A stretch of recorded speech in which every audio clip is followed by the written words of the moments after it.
नमस्कार मंडळी. तर आता मार्केटला हिरवागार छान पातीचा कांदा येत असतो. तर आज आपण त्याचीच रेसिपी करणार आहोत, जी की माझ्याकडे सगळ्यांनाच आवडते आणि अगदी बोटं चाकतपर्यंत सगळे खातात. तर चला रेसिपीला सुरुवात करूया.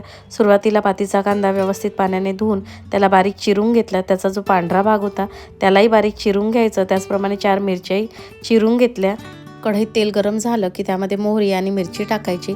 ती छान तडतडली की चिरलेला पातीचा कांदा त्यात सोडायचा व त्याला व्यवस्थित मिक्स करून झाकण ठेवून 2 मिनिटं वाफ काढून घ्यायची. अगदी 2 मिनिटात कांदा छान मऊ होतो.